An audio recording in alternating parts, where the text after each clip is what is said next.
जय हिंद दोस्तों, आज का हमारा टॉपिक है इलेक्शन कमीशन ऑफ इंडिया। उसके कार्य क्या हैं एवं उसकी शक्तियाँ क्या हैं। ये 8 नंबर का क्वेश्चन आ रहा है बार-बार, एमपीपीसीएस में भी आ रहा है और यहाँ पे 11th क्लास में भी आ रहा है और ये यूपीएससी के सीएससी में भी आ रहा है मेंस एग्जाम में। क्या है इलेक्शन कमीशन ऑफ इंडिया एवं इसके कार्य बताइए, इसकी शक्तियाँ बताइए। इलेक्शन कमीशन ऑफ इंडिया क्या है? भारत का स्वतंत्र एक संवैधानिक निकाय। संवैधानिक निकाय का मतलब क्या है? जिसका संविधान में वर्णन किया गया हो।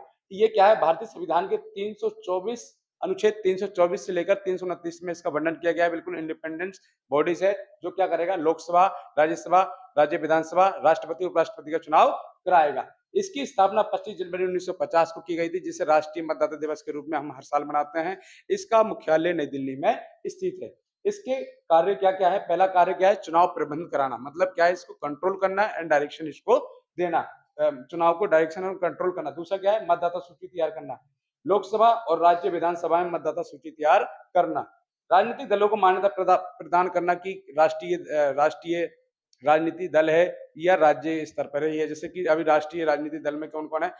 एएपी, आम आदमी पार्टी, बीजेपी, कांग्रेस इत्यादि। आदर्श एक आदर्श आचार संहिता लागू करना। इसका क्या है? इलेक्शन कमीशन का मुख्य काम क्या होता है? जब चुनाव होते हैं, चुनाव में एक आदर्श एक नियम लागू करना है जिसका कोई उल्लंघन न करे। यदि उल्लंघन करता है कोई भी कैंडिडेट, उसके ऊपर कानूनी कार्रवाई की जाती है। इसकी शक्तियां क्या है? निम्नलिखित है। पहला क्या है? क्षेत्रों का निर्वाचन क्षेत्रों का क्या करना? परिसीमन करना। परिसीमन का मतलब क्या है कि हमारे देश के अंदर 4 बार परिसीमन कानून बन चुके हैं।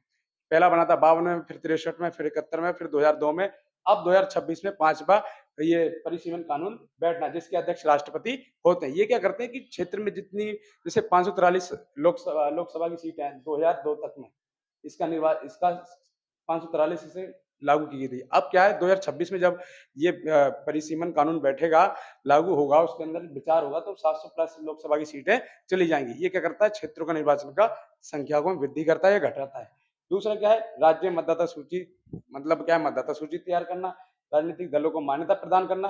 राष्ट्रीय चुनाव चिन्ह प्रदान करना। राष्ट्रपति उपराष्ट्रपति का निर्वाचन करना। संसद और विधानसभा के सदस्यों का निर्वाचन करना। ये 8 नंबर का पूरा पूरा क्वेश्चन आता है, बहुत इंपॉर्टेंट है। 150 से 250 शब्दों में हमें इसे लिखना चाहिए। इसका पहला मुख्य वही होना चाहिए, पूरा राज्य ये निर्वाचन आयोग के बारे में बताना चाहिए हमें।